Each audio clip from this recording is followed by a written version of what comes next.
Peace and respect to you all. Welcome to Demolished Doctrine, the beginning of the end of religions. Tonight's guest, first time live streaming with me, is Raw5069. Raw, please tell the people whatever you like about yourself. Oh, wow. To be honest, a lot of people, if they see this, when people listen to the replay, they'll probably recognize me. And some of them have some bad memories of me, brother. So I think I'll just say I'm what I term as a child of God. I'm a follower of Jesus Christ. I am what I like to say in Christ, and he is in me. So that's all I have to say, brother. And thank you for that. Okay, so we kind of settled. I mean, I don't want this to be too darned restrictive. I want it to be a free flow conversation where we're both comfortable. I want us to be able to say whatever comes to mind that we feel is true. And you are, of course, welcome to say anything at all at any time. And just so you don't have to feel like you're censored in any way, I want you to know that I make these videos 18 and older. Okay? That way I never have to worry about having to oppress or suppress anyone in any way. They can say whatever they like, and you are welcome to say literally anything you like. We will have a relatively small viewing audience tonight because competition for airtime, but overall this video will get about 70 views. That's what it'll get from regular subscribers, just so you know all those things. Before we started, we kind of settled on something, and that something is, as we look at, I'm having trouble. Do you want to, if you would please, say what we were just talking about? Yeah, I forgot myself. Great. Senior moment. Hey, we both can't have senior moments at the same time. So I don't know. It might be good comedy. I'm not sure. Yeah. It depends on who's viewing. Okay, yeah, so I'm. Well, I'm can I bring up a topic? Can I bring up a topic that I? Sure. I mean, we haven't really talked about that, right? We haven't talked about what? A topic. Well, it was sort of. I was going to bring it back up, but. Okay. Well, what were you going to bring back up? I was going to bring back up that I was talking about how sometimes I listen to myself talking about these things. Okay. And I remember being an anti-theist, and I remember using all the atheistic tropes, and I remember like strongly having that stance. And when I listened to it through those ears of my memory, some of the stuff that I say just sounds, well, not reasonable.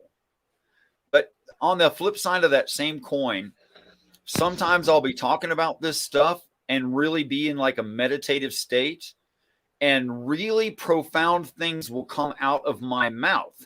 And I'm sitting there while I'm saying it, I'm going, wow, that's a statement. And it surprises me that I'm saying it. Interesting.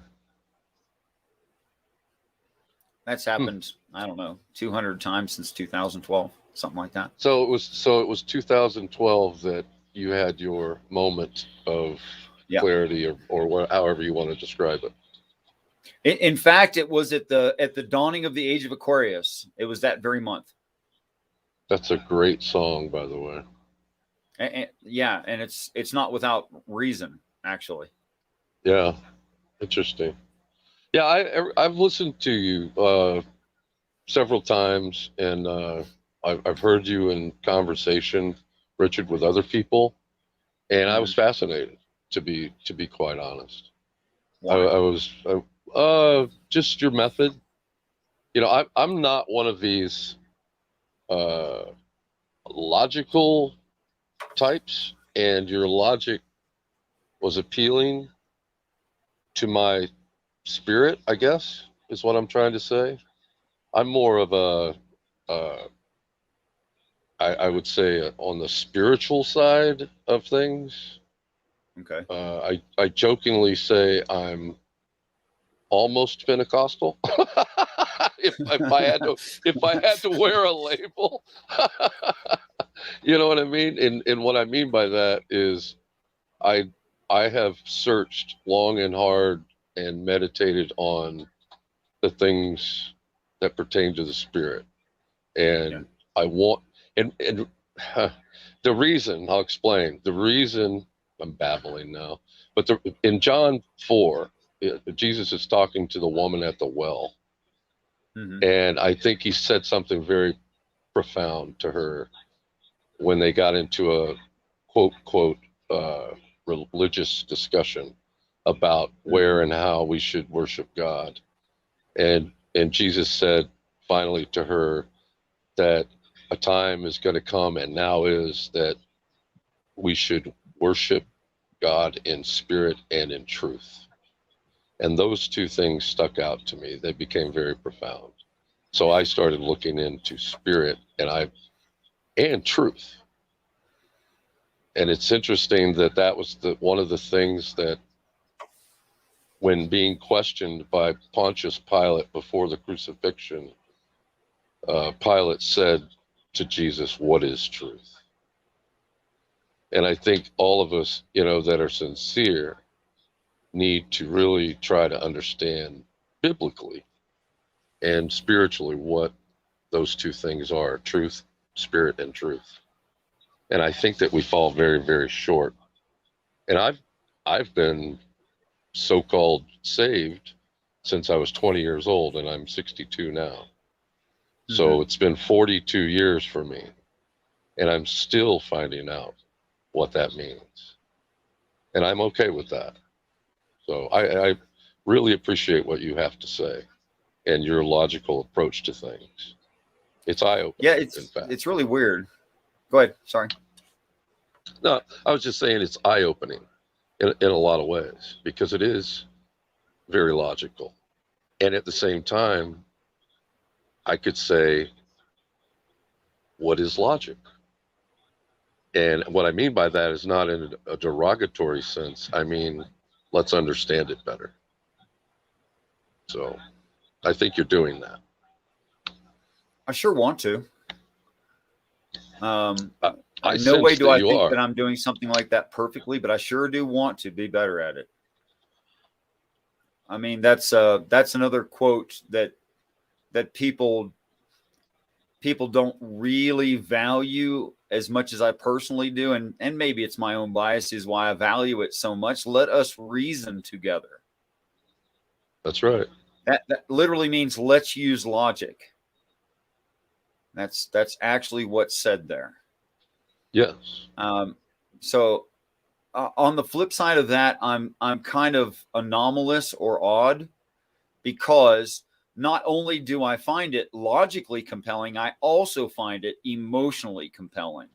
That is, I get choked up about this stuff, man. Yeah. Like you can see me cry on occasion. I'll get choked up. In my opinion, that is very close to the spirit. That's it, to the very heart of a person.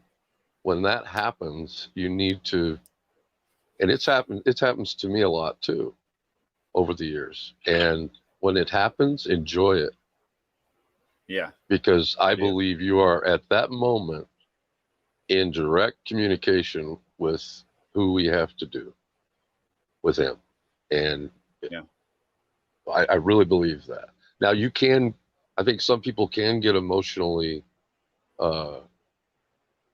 charged in a physical sense, but you'll know the difference when it's the spirit that is lighting you up instead of your own emotions, I've actually had arguments with the Father where I didn't want to comply.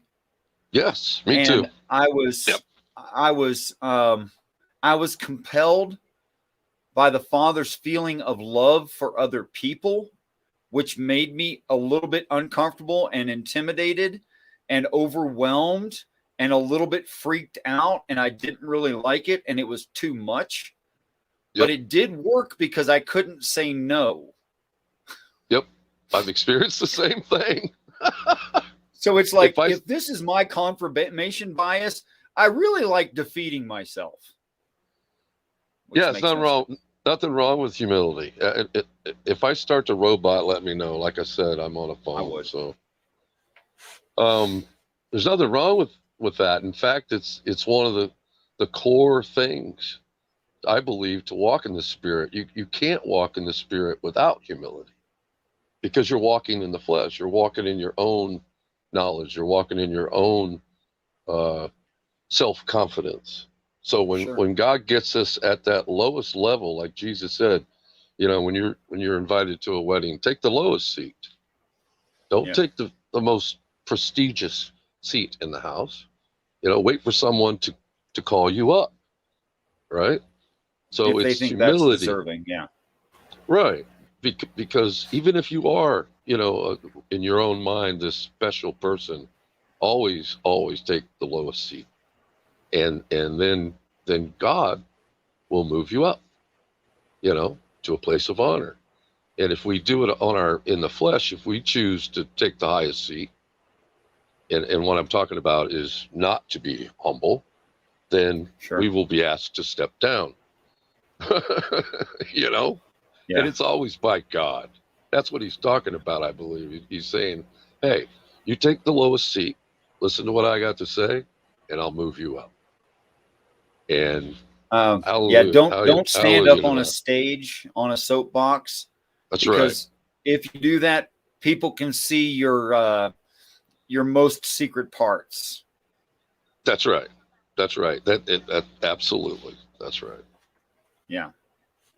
It would be a mistake. I am humbled by what I've been given, and I believe I'm supposed to share it because it's more than I needed. I was already convinced and received more. And the only thing I can think to do with an excess that I can't use is give it away. So I'm trying to give it away. And it might be the only actual perpetual motion machine. The more of it I give away, the more I have. Which sounds ridiculous, but it's actually true. No, it's absolutely true. You're right. You can't outgive God. If you give it, He's going to give you more. Always, 100-fold, 10,000-fold. So no matter how considerate, loving, generous, kind, empathetic, etc., I try to be, and I really do try, and it's an effort. I have to try. No matter how much of that I give, I get more than I give. And I mean all the time. So. Absolutely. So here's a little story for you.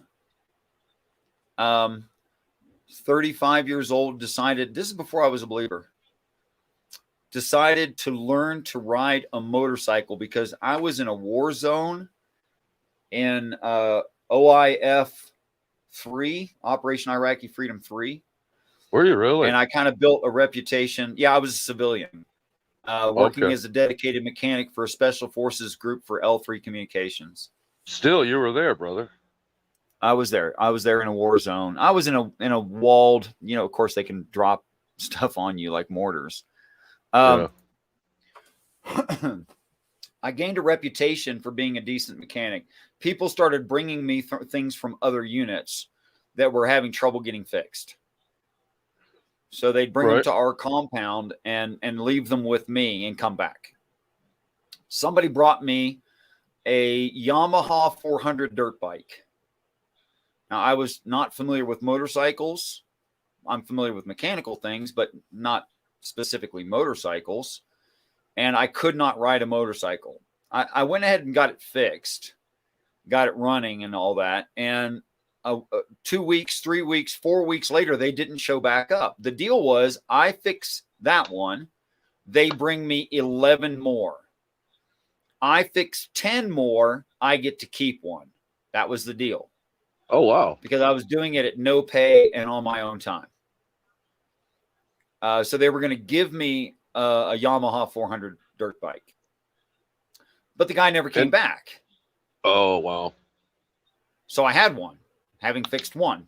A new deal.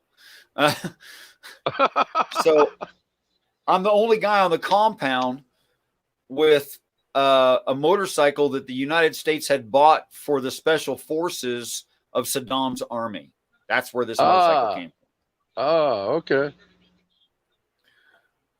So this thing maxed out at like 80 miles an hour. It had amazing torque at 400, a size 400 cc motorcycle. And I learned to ride that motorcycle. I was the only guy around with a motorcycle, which was pretty cool. And I got really cocky about it really quick because it was my first motorcycle, really. I mean, I had one with a kid that I paid for half of, but my next older brother that paid for the other half never let me ride the damn thing. I had to ride it once for like 5 minutes. That was it. By the way, he did that to me twice. But anyway, think about it. He probably knew you didn't know how to ride one. He was scared you were going to wreck it. He didn't know how to ride one either when we got it. Oh, okay. But it was his. If anybody was going to wreck it, he wanted it to be him. Yeah, he was 13 months my senior, and he pubed too fast, which stunted his growth. But he could kick my butt real easy. So there you have that. I'm telling you the truth. That's how it was. I believe you, man. but I'm 35 years old. I'm in a war zone. I got a motorcycle, right? Right. I get about 2 weeks of experience. I'm going way too fast for my experience level all the time because it's fun. It was a lot of fun. So this one day, I'm passing a Humvee. There's a lot of dust and dirt on the road. They're kicking up billows of clouds. Right. And I was so interested in passing them, although I'd been on this road, I don't know, 100 times going back and forth to Chow on that motorcycle. I forgot that they had cut across the road and laid something, a communications cable or something under the road. Oh, and then they fixed the road, but they only backfilled it with dirt.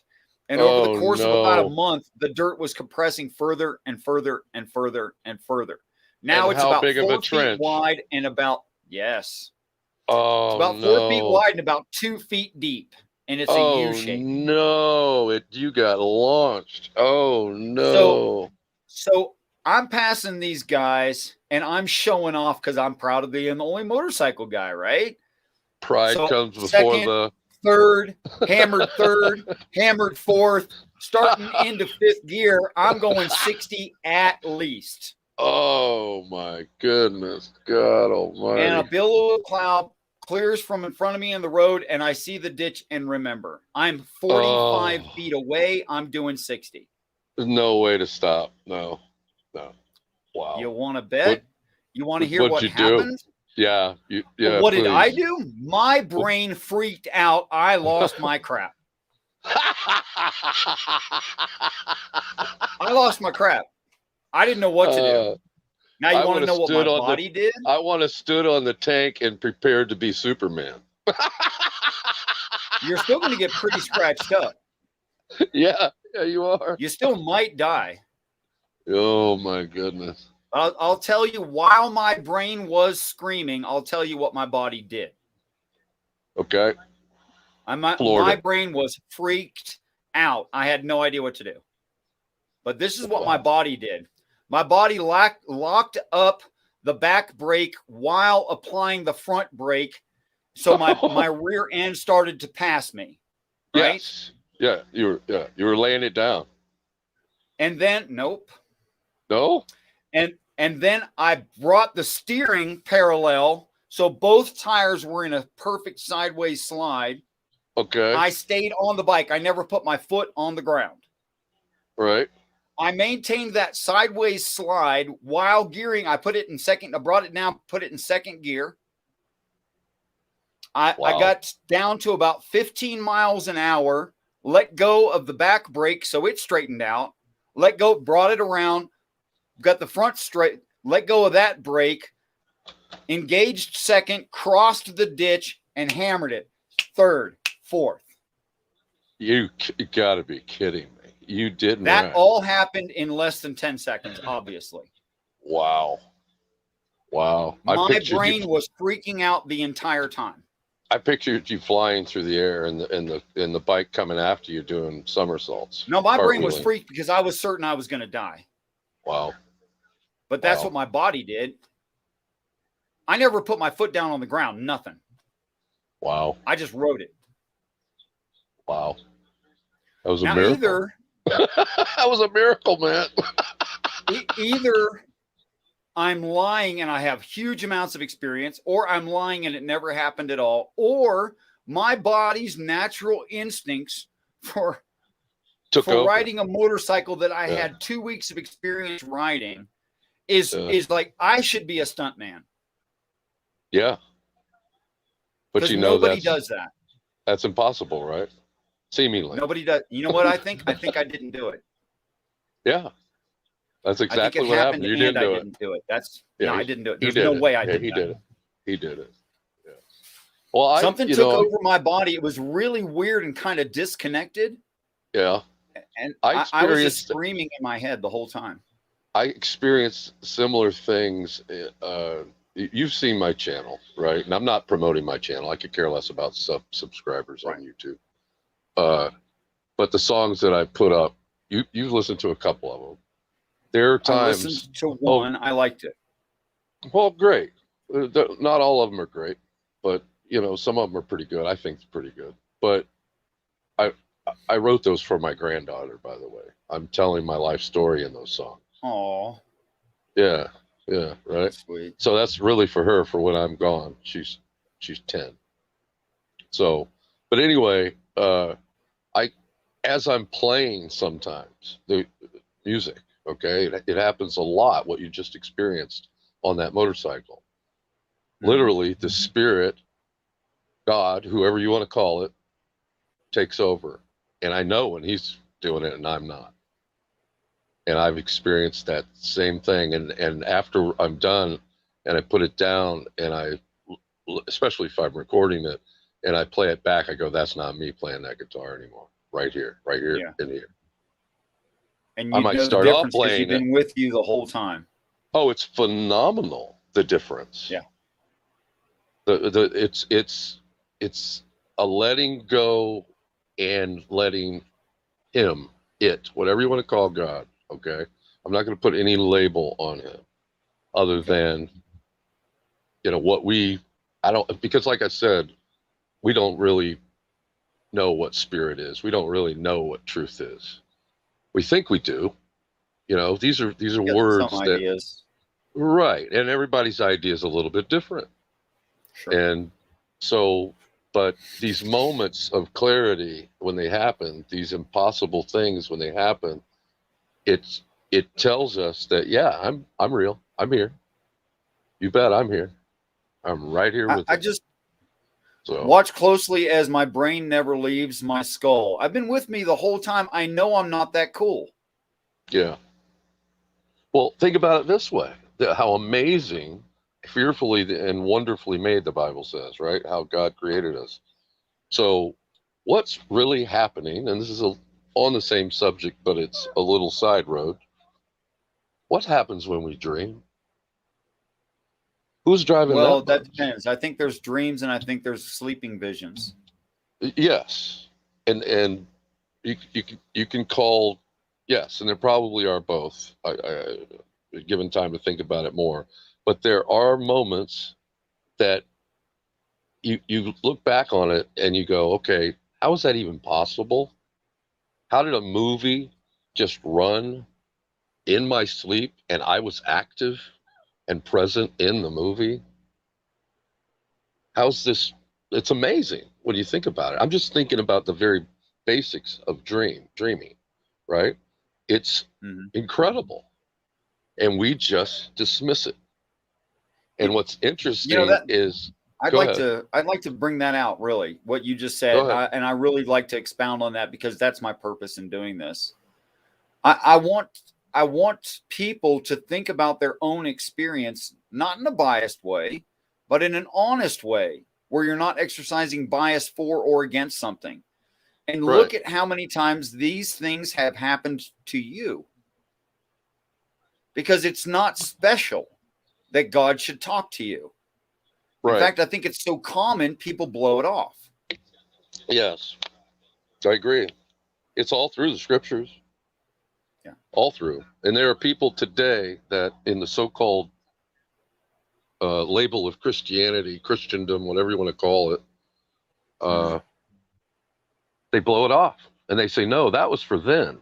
That doesn't happen anymore. That is totally incorrect. Mm-hmm. He's spoken to over the last 42 years. I know he's spoken to me in that still just small because voice. people don't, I'll tell you a little story about Mother Teresa, which I think is a horrible story, but she told it. Okay. She was getting older and was obviously very, very famous. And shoot, what was this? Dan Rather interviewed her. And Dan asked her, after some predecessory talk, he says, now when you pray, what do you say to God? And she said, oh, no, you don't understand. I just listen. And he says, oh, that's really interesting. That's super interesting. What does he say? She goes, no, you really don't get it. He just listens. Do you know what that is? Interesting. That's Mother Teresa saying, I never understood prayer. That's interesting. I never had one actual prayer my whole life. That's what she said. Wow. That is sad. Yeah. Not very surprising. Wow. She never actually heard the voice of God. She never received anything. She never. So what she was saying was, about. I was listening and I never heard him. That's interesting. Yeah. That's interesting. That's interesting. Wow. How sad is that? And people followed her. Yeah. Yeah. The thing is, I think we dismiss things to the point of, well, that can't be God speaking to me.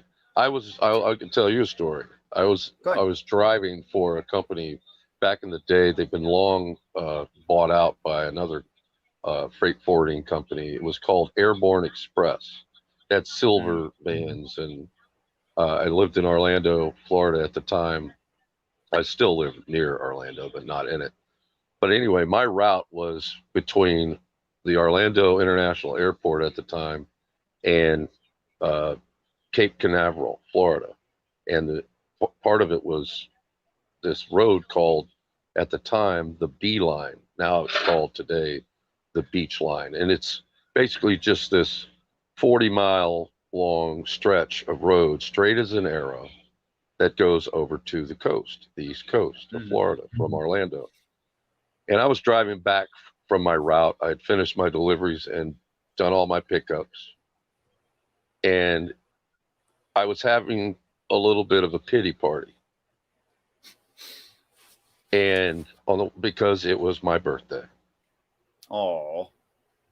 And all of a sudden, I'm driving along, and my habit was, what I did, Richard, was I was never a real good reader. So I had bought the New Testament and the Psalms and Proverbs, my first set, on cassette. Cassette had just come out, and I loved the driving aspect of my job because I got to listen to the Bible over and over and over and over again. And I'm driving, I'm about halfway, and I start bawling like a baby, like we were talking about earlier. So much so, I had to pull off the road and put it in park. And the strangest thing, but it wasn't strange because he loves us. He said, Bob, I love you. Happy birthday.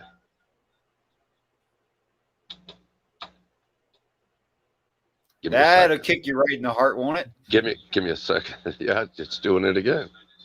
Yeah, it should. Every time I tell this story. And there are certain things I have trouble talking about, yeah. I sat there and bawled in worship, full-blown worship, for probably 10 or 15 minutes.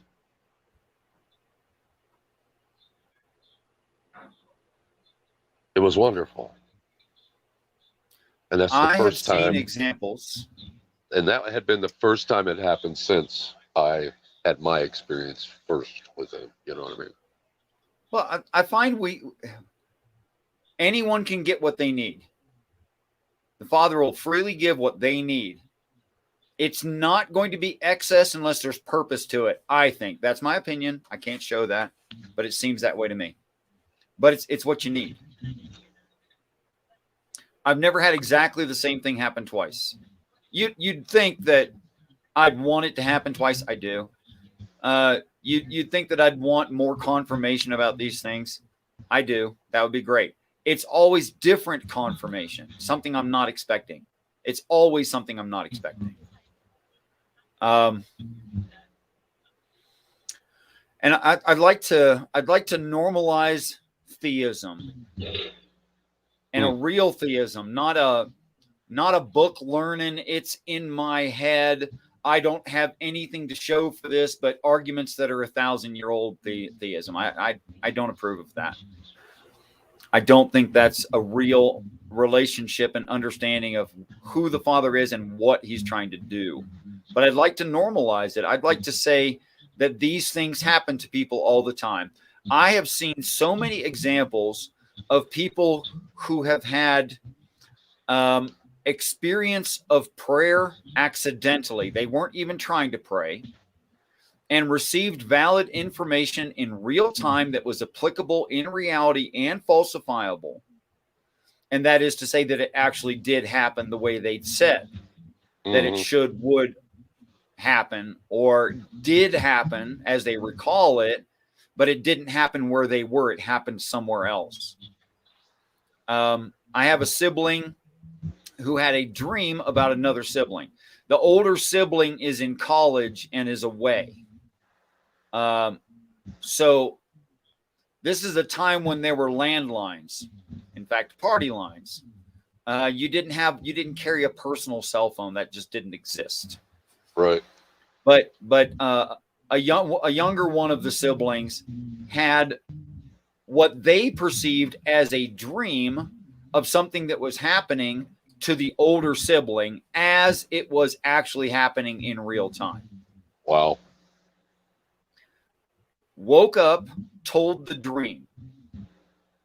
2 hours later, and the dream was a very, very scary, bad dream, like person has spattered blood on them and horrible things. Things you go, oh crap.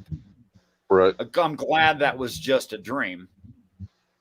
2 hours later, the older sibling, once things calmed down, called and verified the entire story. Wow. That it did actually happen when the younger sibling was asleep. It was, in fact, that very moment. It was in real time and accurate. Everything about it was accurate.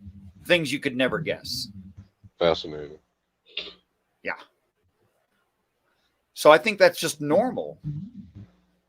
And I think that we often dismiss these experiences as, I don't know, there's all kinds of labels: coincidence, higher self, serendipity, intuition, gut feeling. Yep. Why do we have those labels, and why are they true in reality? You know, all that stuff says we see this thing, we have no idea what it is. All of that says that. Yep. But we know what happens, don't we know? Yeah. Yeah. It's funny, you know, because, well, go ahead. I lost my train of thought. That tells me it wasn't important what I was about to say. I have received in prayer where I left an object I couldn't find. And I mean, I can't tell you how many times that. I have received in prayer how to find a sick sibling at a hospital in a town I've never been to from a route where there were no signs to get me to the hospital. I heard a part of that story on one of these other streams. I didn't hear the whole thing, but I heard a part of it. Yeah. I have been guided to go and fetch silly little things. But the information of how to go and where to go to find the silly little thing played like movies in my head, like someone made a short film. And my brain was the projector screen. And it was very much like watching a movie, like you're Yeah. sitting in a theater. And containing, falsifiable actual information, valid in reality in real time, in things you can't have known, could never scientifically be called some kind of a coincidence. No one would think it was a coincidence. If it was something besides me talking about God, nobody would say, oh, that's coincidental. Right. Well, look, I think you already do, but I'm going to say the obvious. We take for granted the things that we can do. And Sure. they are, we could term them magical, godlike, whatever. We could term them miraculous. You'll hear that in technology. It's miraculous what we can do today, versus 100 years ago. I mean, think about it. We're talking live, and if I turn my camera on, and then turn it off, and we can see each other, and we just take that for granted now. And why do we think it's so strange that God could communicate to us, being so much smarter than we are? You know what I mean? That's something I can't figure out, actually. I can't figure out if a singular, if a singular entity of God wrote a 3.5-minute movie to play in my head, they would have had to have, as I perceive it, they would have had to imagined it in their head, projected that to me in a deep meditative state, so that it would be a movie in my head at the same time, or something like that. Okay. Do you know what it takes to make a Hollywood quality movie for even just 3 minutes? Right. I'm impressed. Whether this is I'm really impressed, because I don't think I could hold a thought that clear, that long, with that detail. Yeah. I don't think I could do it. Yeah. And that's one of those moments that we think we're crazy. Right, because it's too damned impressive. But here's the thing, man. It's too damned impressive to be me. I know it's not me. Right. So I know it's not me because I know my creativity, and I know my experience level, and I know what I'm familiar with and what I'm not. I know those things because I've been with me the whole time. Yeah. I believe it's in John chapter 17. That I'd have to look it up. I think it's the where it's Jesus praying for us. But I'm sorry if I don't have a Bible in front of me open right now. I'm going purely on. People. If you say something that's in the Bible and you lie, I'll know it right away. Yeah. Well, so let's not worry about chapters and verses. Good. What's the topic? Well, I was saying that more for people that might watch this in the future, if you leave it up. But the word be your "in," second witness. Yeah, the word "in," and I'm very interested in that very small word that we have in the English language.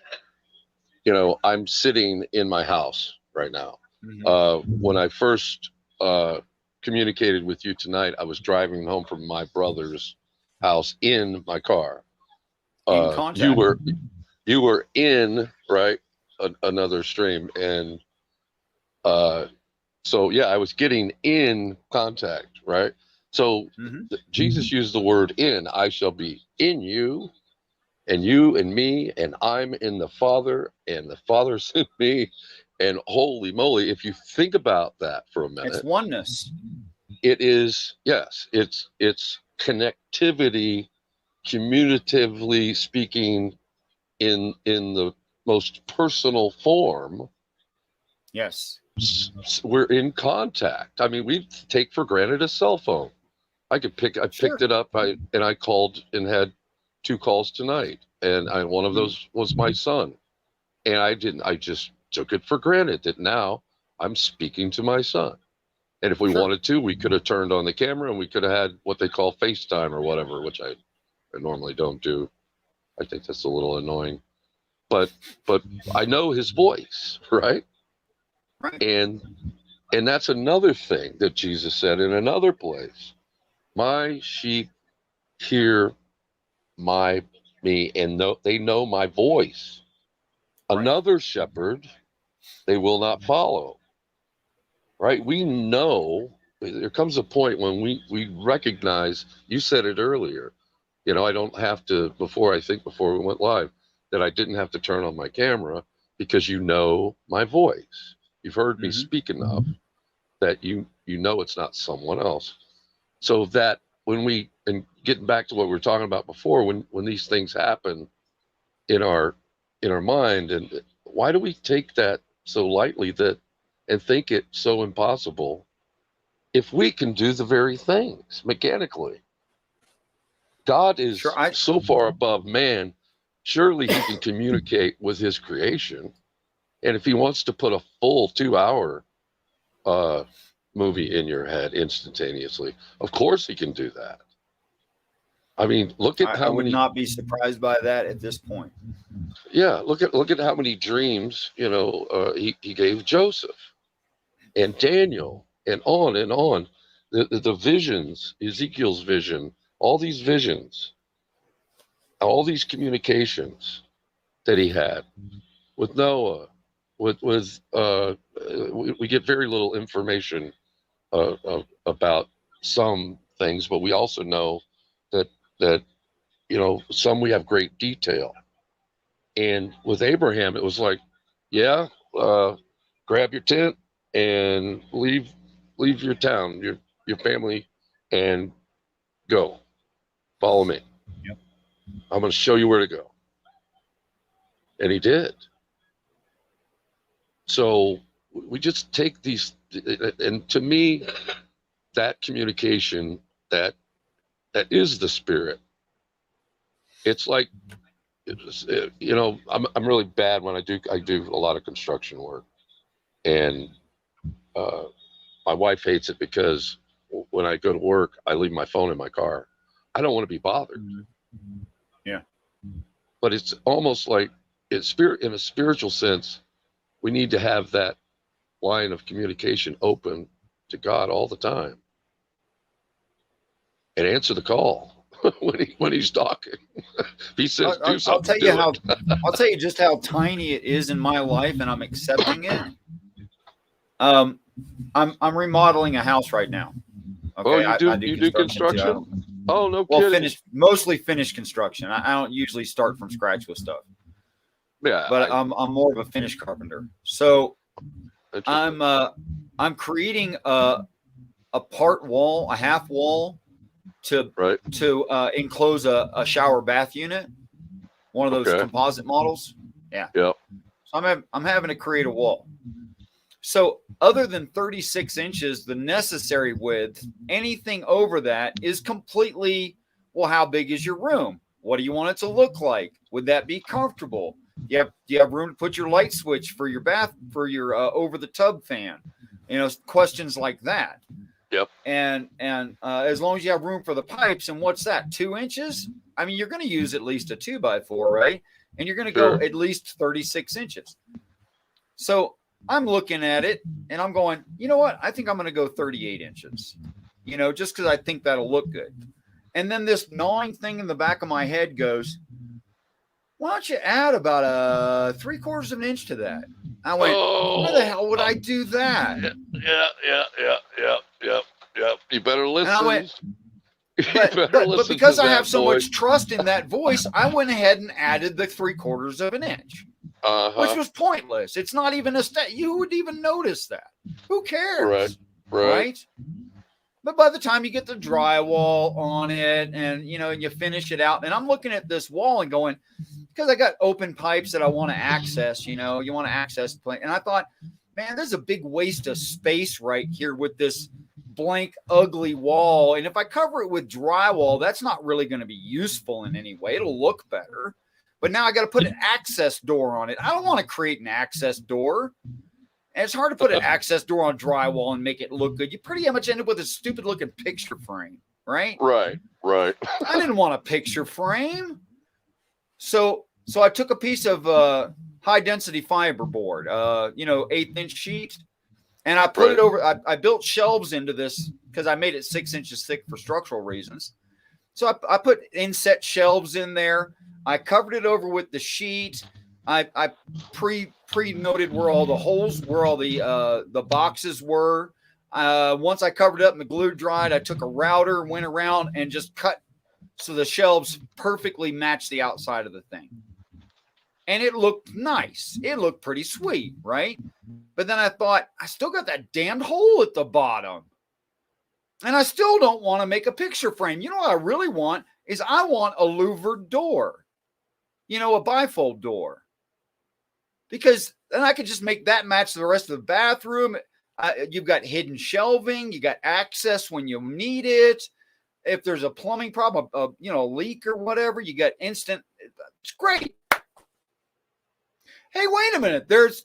When the landlord who I'm working for, she stacked up a bunch of doors. I think there might have been a louvered door in that stack of doors. Let me go look. I go and there is a louvered door there.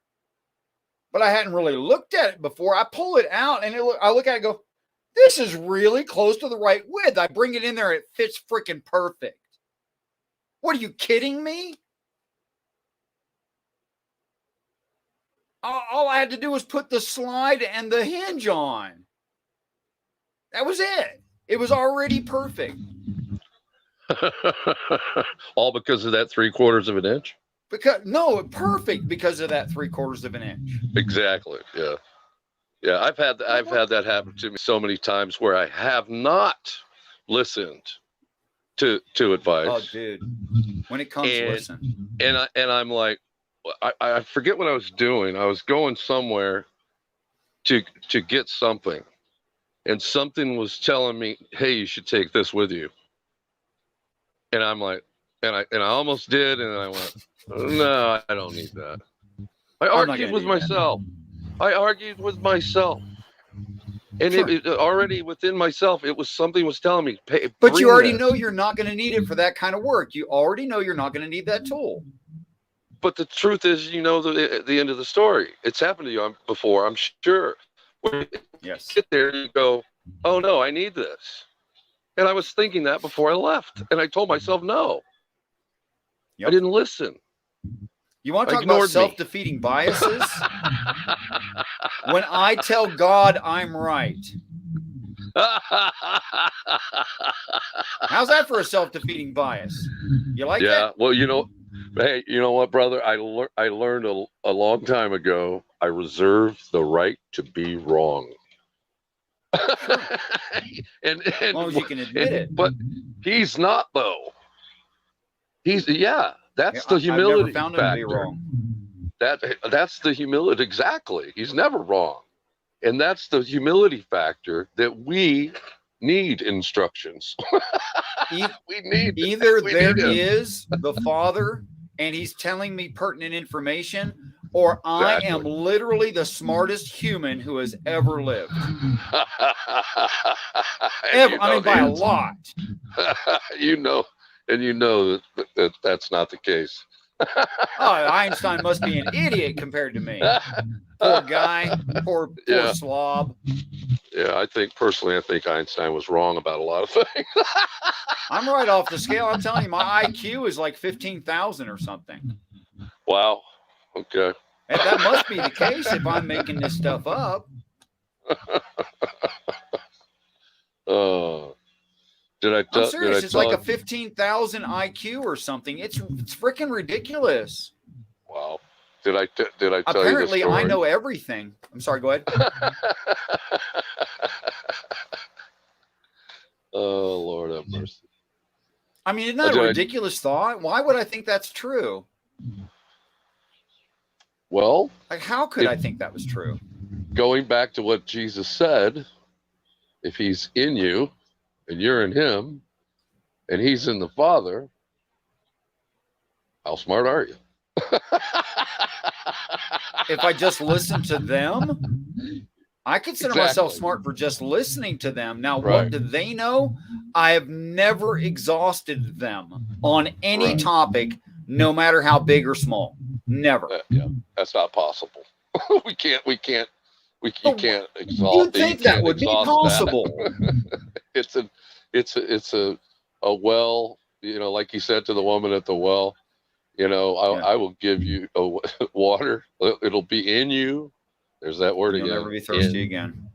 And it's just bubbling over. Even King David said that. My cup runneth over. Amen. Right. So it's a well of riches, of wisdom. Oh wow. Yeah. Make no mistake. If you think that you get to go to church and fill your cup, and that's God doing it, you're just objectively wrong. Yeah. Because no matter who talks to you about these things, I try to talk in like general terms that are not too specific, so that a person can recognize from their own experience when they're doing these things. Right. Like I'll review how I experience prayer, but everyone's going to experience it slightly different because their brain is not mine. Right. But when you take someone else's word for it, you're expecting their experience. Why would you have that? Right. Have your own. Right. You're your own brain. Your brain is not their brain. That's right. That's right. Why would you expect it to be their experience? That doesn't even make sense to me. That's right. That's right. So no, I do not hear an audible voice of God. Not that I'm saying some don't. Some could. I don't know. What I hear is an inner dialogue, and my semi-subconscious speaking to me is the smartest dude I ever heard of. Yeah, and that's exactly what it is. You have to remember, we do have an enemy. Okay. Let's talk about lies. And the father of lies. We do have that. We have to be cautious. God's not going to tell us to do something that is, God's not going to tell us to take a long walk off a short bridge. Let's just put it that way.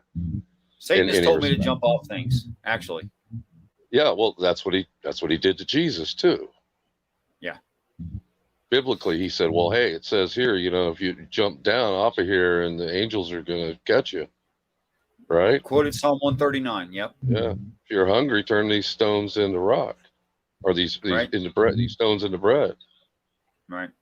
And, you're tempting him. So he does tempt us. Okay. We have to be aware of that. It takes some fine tuning, So, how did you do that? Trial and error. I developed a method for just this. Trial and error. Go ahead.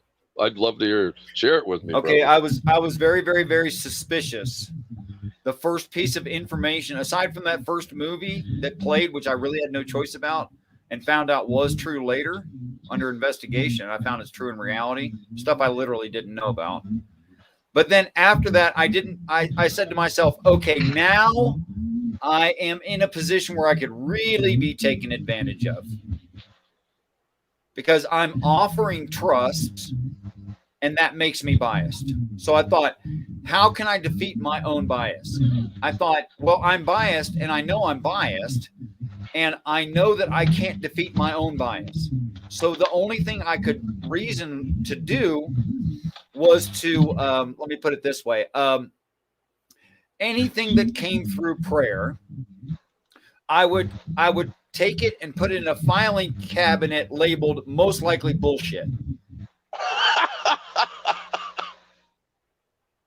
Okay. Now, I didn't throw it away. I kept it, but I thought, okay, this is probably not true. Yeah, and suspicious. until I can prove it or disprove it, I'm not going to accept this as true. Right. So I kept doing that, and I could equate it to sitting blindfold at the kitchen table, at mom's table. And I'm aware, because of what it says in the text, that mom loves me. I'm aware that mom's extremely distant cousin is jealous of mom and wants to pretend they love me, and they don't. Right.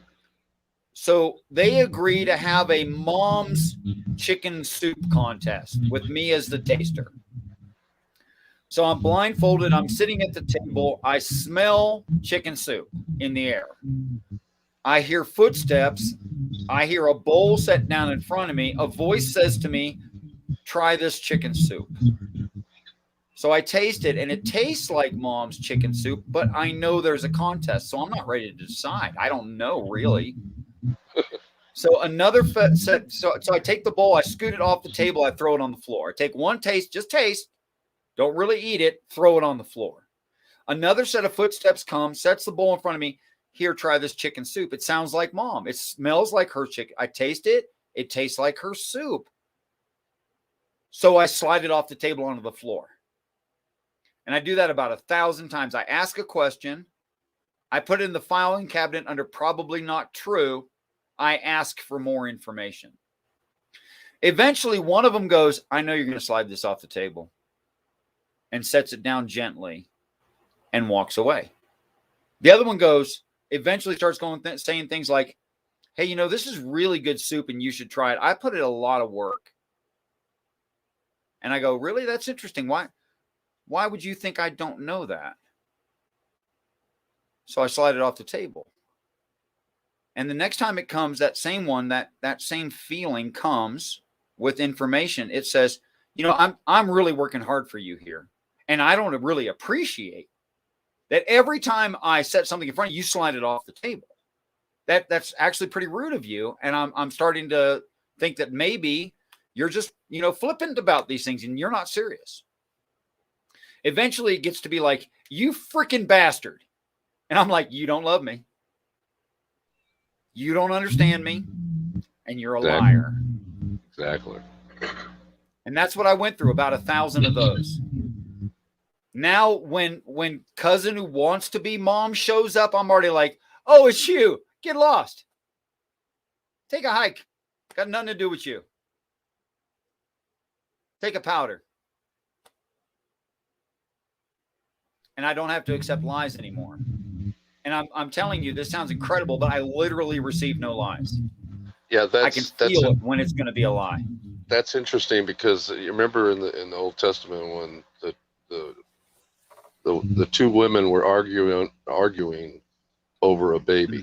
Mm-hmm. I know. Yes, I know. And they, you know, you just said that story. Essentially, yeah. I didn't mean to, but yes. Well, that's how you know, because the woman that was the child's baby, the child was her baby. When he said, "Well, I'll just cut the kid in half and give each of you half," she started crying. Fair to one, and said, "No, don't do that. Give it to her. It's her child. I lied." Yeah. No, it was the opposite. The real mother. No, said she no. does say it's her child. I lied. She does say that. It's at least implied that. Oh, okay. No. It's hers. It's her kid. Give it to her, because that woman actually loved the child. Wisdom of Solomon, right? Yeah, but I think we need to read it again. But anyway, it was the one that wasn't willing. I think if you reread it, you'll see it was the woman that wasn't. No. willing. We're not disagreeing. We're just using weird words that we each other are not used to. Okay. I'm totally agreeing with you. I'm not arguing at all. But you see what I'm saying. Okay. I do. If you really loved someone, you would sacrifice self. You couldn't be selfish about it. Right. Yeah, totally. Exactly. It doesn't. She'd rather lose her child than know the child died. It doesn't know. It does. Yes. It doesn't mean. Well, anyway, you just said it, so that's enough. We went there. So that's the problem. That was the only thing I could think to do. You know. I remember what I was going to say. No, you did the right thing. You're absolutely. You know, you have to get to that point of, you know, not being deceived into walking off a short pier, right, on a long walk. Yeah. So yes, and you, however you do it, and however you've calculated that out, to do it and it's successful, and you end up doing the thing that is, told to you, and it works out fine, then so that you're doing it right. So yeah, and that's what I meant when I said in the beginning, trial and error. Now I'm very, very on guard for that. Sure. So I think you can never let your guard down, actually. No, especially for those people that are listening, because he is a tricky son of a gun. That how did you put it? The cousin that wants to be your mother. Yeah. Or I could have said, distant cousin that wants to be your father. It still works either way. Right. Well, how long are we going to go tonight, Richard? As long as you like, or whenever you like, we'll stop. Well, why don't we go for another 15 or so? And I don't want to bore everybody totally to death. Oh yeah, I'm sure they're just falling asleep. Sure. And I would be more than happy to come back sometime and have another discussion with you, and I would appreciate it. And I think it's awesome that you're doing what you're doing. You're searching. You're doing exactly what Jesus said to do. And I'm sure a lot of people have misunderstood you. That's okay. But he said, seek and you'll find. And in another place, he said, a man found a treasure in a field, and he went and he sold everything that he had so that he could buy that field. Yeah. Everything he had. So he could, and that treasure is Jesus Christ. And you know what it feels like for me, Raw? What's it feel like? I feel like a stupid dirt farmer who turned over a titanium box that had the cure to cancer in it. And people say, well, who the hell are you? Why do you have this? I'm like, I found it in a box. I don't. Yeah. I'm a plowboy. I don't know why it was there. I don't know why it was this titanium box that must have cost like $250,000 to create this box, but there it is. I don't know what you want me to do. I don't have $250,000 to make this box. Yeah. I never did. Yeah. So that's exactly right, because that's exactly who God uses. Well, let's take the flip side of that. What if God used the Pope of the Catholic Church to reveal a truth about God? What if you see? Yeah. You made me laugh when you said that. Everybody would just think, well, of course, it's the Pope. They wouldn't blame God. Yeah, it's almost like Moses. It was the Pope doing it. Yeah, it's like Moses striking the rock the second time instead of speaking to it. At some point, here's my favorite parable on that. My favorite parable on that. It's wartime. God talks to the prophet, says, how many soldiers are on your side? God says, too many. Send half home. He says, okay, how many you got left? He goes, well, I got 10,000. He says, well, let's see. The enemy has 300,000. You might still think you win. Take them down, let them drink out of the lake. Yep. If they drink like a dog instead of out of their hand, scooping water, bringing it up to the mouth, send them home. How many you got left? I got 5,000. Any way you could win? No way. We're going to get slaughtered. Cool. Go to war. He doesn't want us thinking we did it. He's not going to reveal something like this to some church father, some pope, some highly educated person. Yeah, exactly. And he's okay. He's okay with questions. Yeah, he's okay with questions. Every bowl of soup has been like, here, eat. Yeah, he's okay with questions. He's absolutely wants us to question and ask him questions. How else are we going to learn? That got me. That got me. Enjoy it. Hallelujah. Hallelujah. He loves us, man.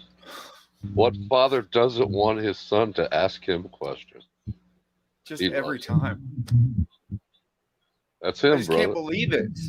That's him.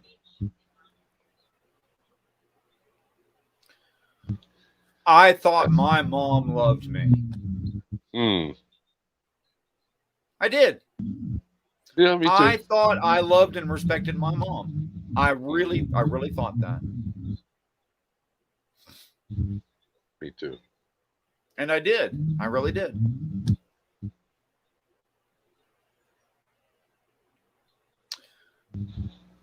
Got nothing on the father. Nothing. Nope. She had Nope. nothing. That's right. I had That's right. nothing.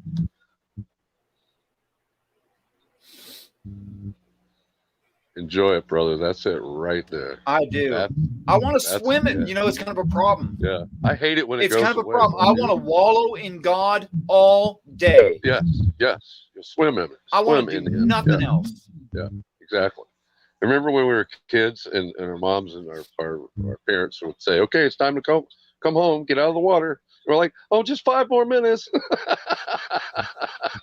I don't want to leave. I never want to leave.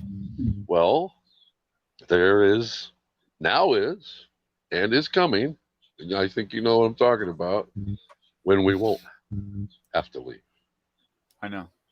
That will be continuous. Think about that joy you just I experienced. tell there. people I look forward to the day that we're all great friends, and I mean it.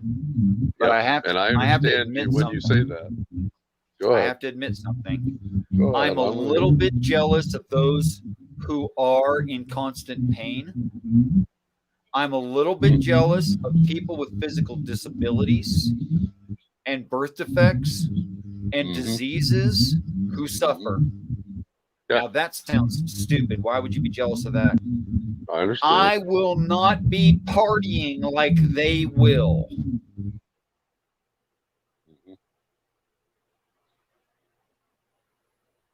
That's right. You're gonna see they'll be dancing. old people running full tilt. Yep. Crippled people that were crippled all their lives. Yeah. Jumping for joy. Freaking out in celebration. Yeah. Not knowing how to handle it, but just loving it. That can see perfectly. Yeah. People without limbs having their limbs. Yeah. How freaky will all that be? I think it's going to be one heck of a party. You're going to see people just like standing there staring at something not even interesting to you and just in pure rapture experiencing looking at a simple tree. Yeah, for the first time ever. Yeah, something you've glanced over a million times. Yeah, that we've taken for granted. Yeah. Yeah. I told you I was over at my brother's house today helping him out with something, and his wife had planted she's into gardening around their house. Nothing major, but she planted this bush by her house that had the most beautiful flower I've ever seen in my life. And it reminded me of how wonderful God is, because I was in awe looking at it.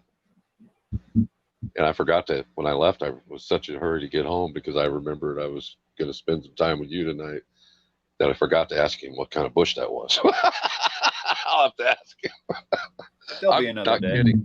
The most beautiful colors, multiple colors in it too. A huge flower on the top of this. And I'm like, wow, what is that? I've never seen it before in my life. Let's see. Flowering small shrubby trees, rows of Sharon, rhododendron. It was red and yellow and something else, and orange maybe. I mean, it looked like an ornamental flower, like a real big, open, almost a trumpet-looking flower. Yes, it was probably as big as your hand, and folded out, semicircular, I guess, wide. Yeah. And the petal, it had petal. It was continuous, right? So it didn't have petals, but it had the shapes of what could be petals on the outside, like a bear's paw, kind of shape. It was absolutely, I don't know if I'm describing it well enough. Pretty sure I don't know that one. But it was absolutely, I almost took a picture of it. And you know what? There's another one of those things right there. If I would have taken a picture of it, I could have shown it to you. But you're not used to having a phone. At the moment, I was talking to somebody, and I was actually, because I had helped my brother remodel his house, and he put a big addition, not real big, but a nice size addition on the back of his house, and I was showing my wife the pictures of it, and because she hadn't seen it, the finished product yet, and I'm like, I'm thinking to myself, I should take a picture of that flower, and I didn't. So, see, it still happens to me. Oh, hey man, this has been a great talk. Thank you so much. I don't want to run off, but at the same time, I'm not getting any younger. So I do better aggravating people in chat on YouTube than I do in these. Then better than what? I don't know. I just felt like saying that. Okay, sure. I don't like being the center of attention, I guess. You know what I mean? Although I guess it does serve its purpose now and then. Hopefully it did tonight. Thank you for Consider it a loving sacrifice. Well, okay. That works. I can do that. But God, you know, this experience I've had on YouTube has changed me. I was a lot harder. There came a time in my experience that I was very, very hard on the atheist people and anti-theist people. You said yourself you were one of them at one time. And God forgive me, because I had an angry side to me and got pulled in to that, and I shouldn't have let it happen, and I did. But I learned, at least I learned from it, you know. Let's see, how could I say that in a poetic way? I will take out your heart of stone. Bingo. And give you a heart of flesh. Amen. Amen. True story. Yeah.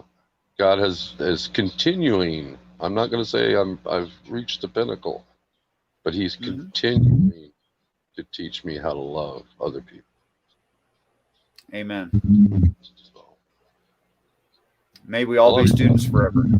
I love you, brother. Thank you so much. Brother. Thank you so much. I'm going to go ahead and close it out if that's cool. Yeah, go ahead, man. Raw, thank you for the conversation. I appreciate you. I hope we'll do this again sometime fairly soon, but not annoyingly to you soon. And that's completely dependent on you. You just let me know, and we'll do it again.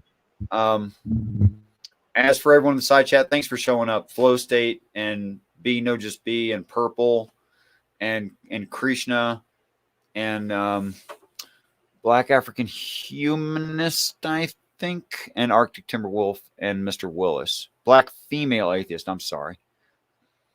Thank you all very, very, very much. I really appreciate it. Until next time, guys, I want you all to know that I truly look forward to the day that we're all great friends. Peace.